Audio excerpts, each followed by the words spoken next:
की जेवढ्या संस्थांची शाले, जेवढ्या संस्थांची पुष्पहार माझ्याकडे आलीत, हा जो ढीग लागला, हा फुलांचा ढीग नव्हे, हा शालींचा ढीग नव्हे, हा तुमच्या प्रत्येकाच्या सर्वांच्या सक्रिय पाठिंब्याचा ढीग आहे. या पाठिंब्यावरच काम करायची आहेत. बंधूंनो, भारतभर काम करत असताना जिल्हा स्तरावरच्या समित्या, उपसमित्या, तालुका स्तरावरच्या लवकर स्थापन व्हाव्यात. त्यात सर्वसमावेशक अशा समित्या असाव्या. समिती स्थापन करताना कुठलाही भेदभाव न बाळगता काम करायचे आहेत. आपण आपल्या चाहत्या व्यक्तीला हार घातलाय, आपण आपल्या चाहत्या व्यक्तीला शाल टाकली आहे, याची जाण ठेवून सर्वांनी सक्रिय पाठिंबा देण्याची गरज आहे. बंधूंनो, त्या सक्रिय पाठिंब्याने आपण काम करूया. आपण पत्र व्यवहाराने, फोनद्वारा माझ्याशी संपर्क साधावा.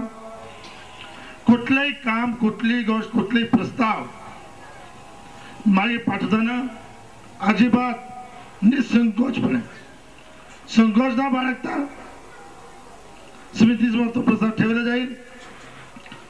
तो मान्य झाल्यानंतर तुम्हाला कळवलं जाईल.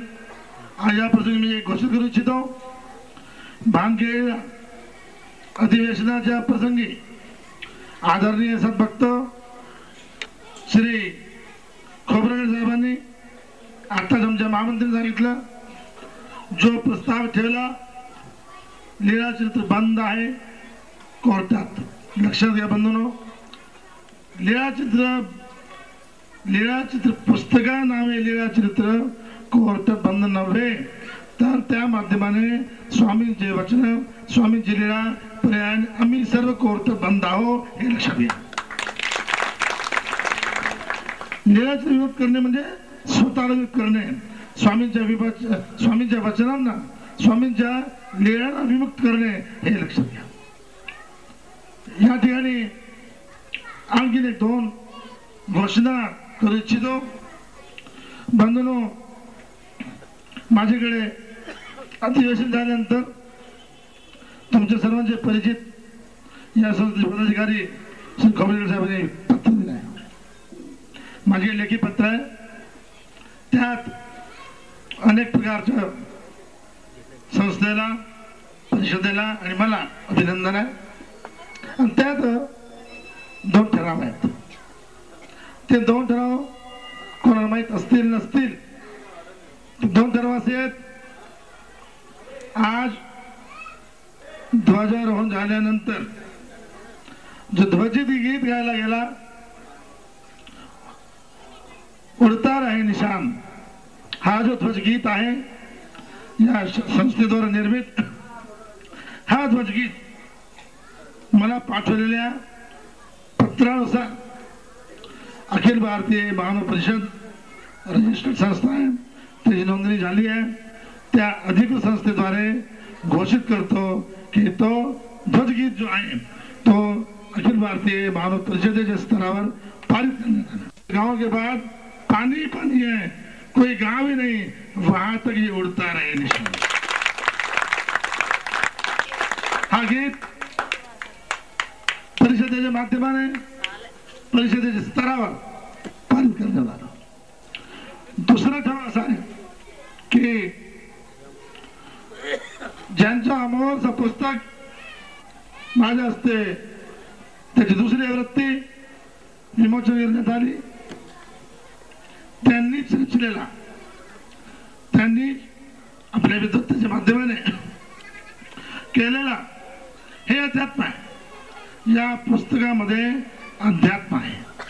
पण संसारात राहत असताना, लग्न करत असताना सुद्धा आपण या पंथी तत्वज्ञानाला कसं सोडायचं नाही, त्याचे एक प्रोसिजर. इव्हन ही मंडळी अत्यंत अत्यंत अभिनंदन पात्र आहे. ज्यावेळेस धर्मक्रांतीच्या प्रसंगाला त्यावेळेस यांनी या मंडळींनी यांच्या त्यावेळच्या धर्मनेत्यांनी गुरुजनांनी श्री चक्र जर सोडला नाही यापेक्षा अभिनंदन कुठलं जोडलेलं नाही. लग्नाच्या वेळेला सुद्धा इतर मंगळाष्टक न म्हणता स्वामींच्या तत्त्वज्ञानाला अनुसरून असलेले मंगळाष्टका, ज्यात स्वामींचं नाव असेल अशी मंगळाष्टका. बंधूंनो, जर मला समजण्यात एक परम सिद्धांत मला समजला, उमजला, गवसला, लाभला, सापडला हिरा, तो हिरा सापडल्यानंतर हिरा मी आता धरलाय, मला कोणी बोलतोय बोलू द्या, मला समजते हा हिरा आहे, मी तो धरला, मी सोडणार नाही. माझ्या सुखाच्या वेळेला सोडणार नाही, माझ्या दुःखाच्या वेळेला सोडणार नाही. सुख आणि दुःख हे या संसाराचे दोन पैलू आहेत. इव्हन लग्नाच्या वेळेस सुद्धा स्वामी श्री जगद्गुरूंची आठवण व्हावी या परमप्रीतीच्या धाग्याने आदरणीय कैवल्यवासी श्री डॉक्टर साहेबांनी रचलेली मंगळाष्टका सुद्धा अखिल भारतीय महामंडळाने पारित केली आहे की लग्नाच्या वेळी त्याचा उपयोग करण्यात यावं. नुसत्या टाळ्या वाजून माझ्या वक्तव्याचा मला समाधान देऊ नका, तर तीच मंगळाष्टका तुम्ही वापरावी तर खऱ्या अर्थाने डॉक्टर मेश्रामांच्या कष्टाचं चीज होईल. दुसरी न वापर, तीच वापरावी. शिवाय बंधूंनो, हे जे अमोल तत्वज्ञान पहिली वरती संपली, दुसरी वरती आदरणीय सर्व प्रतिष्ठानचे प्रणेते, सर्वज्ञ विद्यापीठाचे अधिष्ठाते, त्यांनी हे सेवा म्हणून निष्काम भावनेने तुम्हाला एक प्रकाश करून दिली. अभिनंदन पात्र आहेत, त्यांचं अभिनंदन करावं तितकं थोडं आहे. हे काय गोष्ट आहे, बाकी जो टाळ्या दादा टाळ्या का नको बरं, त्यांचं अभिनंदन करावं तितकं थोडं आहे. बंधूंनो, चालता चालता आमच्या आदरणीय आचार्य बरोबर श्री साळकर बाबांनी सुद्धा याचं वैशिष्ट्य गायलाय, खमणीकर दादांनी सुद्धा गायलाय. मला एक आगळा वेगळा असं आढळलं यात बसल्या बसल्या वाचताना. मानवपंथीय तत्वज्ञानावर अनेक लोकांनी PhD केली आहे आणि अनेक लोक PhD करण्याच्या मार्गावर आहेत. ज्यांना ज्यांना अजून एक PhD करायची असेल त्यांना हे पुस्तक अगदी समर्थ आहे, पुरेसं आहे, बोलका आहे. याच्यामध्ये अनेक विधान अशी आहेत की अजून सुद्धा त्या PhD करणाऱ्यांना यात विषय सापडतील. अनेक लोक PhD करता विचारतात, मला PhD करायची आहे, मला विषयाचं नाव द्या, टायटल द्या. तुम्हाला टायटल पासून तर PhD ग्रंथ पारित होईपर्यंत जे सामग्री पाहिजे ते यात भरपूर आहे. अनेक लोक या पुस्तकाच्या माध्यमाने अजून PhD करू शकतात, हे महत्वाची नोंद लक्षात घ्या. बंधूंनो, या अध्ययन संस्थेच्या माध्यमाने आपण एकत्रित दरवर्षी होतो. बहुतेक दरवर्षीच मला इथे आमंत्रित करण्यात येते. दरवर्षी आमंत्रित करण्यात येते असं म्हणण्यापेक्षा मला एक व्यवहार म्हणून जरी दरवर्षी आमंत्रण येत असेल, येत राहील, मी पण येत राहणार, हे मला मान्य आहे. मात्र मी दरवर्षी आमंत्रण येत आहे, येत राहील यापेक्षा या संस्थेच्या, या परमार्थ अध्ययन मंदिराच्या आजीवन आमंत्रण स्वीकारलाय, हे नोंद. आपण एखाद्या सभेचे आजीवन सदस्यत्व स्वीकारतो, आजीवन सदस्यत्व स्वीकारतो, त्याप्रमाणे आजीवन आमंत्रण मी स्वतः म्हणतोय. कारण असेल की या संस्थेशी माझी जवळीक आहे. अनेक अर्थाने अनेक अर्थ वाखाणता येणार नाहीत. अनेक अर्थ जवळीक आहे. माझे परम गुरुवर्य केवलवादी अमरावती आश्रमचे मोठे बाबा, ज्यांचा आशीर्वाद डॉक्टर मेश्रामांच्या पुस्तकात सुद्धा मागच्या शेवटची बोल जर वाचली तर बाबांचे नाव उल्लेख आहे. केवलवासी श्री वर्धन बिडकर बाबा आणि अमरावतीचे बाबा या दोघांच्या आशीर्वादाचा त्यांनी उल्लेख केलाय. त्यांना आशीर्वाद होता आणि डॉक्टर मेश्रामाशी व या संस्थेशी आपल्या सर्वांशी ते किती जवळचे होते, किती जवळून स्नेह संपादन करीत होते हे मी जोडून बघितलंय आणि त्यांचेच माझ्यावर उपकार आहेत. म्हणून ही मला लावून दिलेली जवळीक मी कधी विसरू शकणार नाही. शिवाय ज्यांच्या निमित्तानं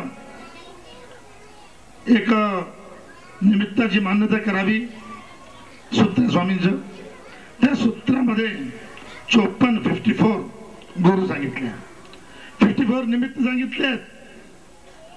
कोणी बोर्ड दाखवला असेल उपदेश घ्या, गुरुमंत्र घ्या म्हणून, बंधनो आधी एका वक्तव्याला पण ऐकलंय, उपदेशाचा माध्यम, उपदेश गुरुमंत्र घ्यायचा असतो, द्यायचा नसतो. दीक्षा घ्यायची असते, द्यायची नसते. अनेक लोक श्रद्धेने प्रेमाने जवळ येऊन गुरुमंत्र घेण्यासाठी प्रवृत्त होतात. आमचे कर्तव्य असतं की त्यांना योग्य मार्गदर्शन करणे. मलाही एका व्यक्तीने नाव सांगतो अत्यंत योग्य मार्गदर्शन केलं.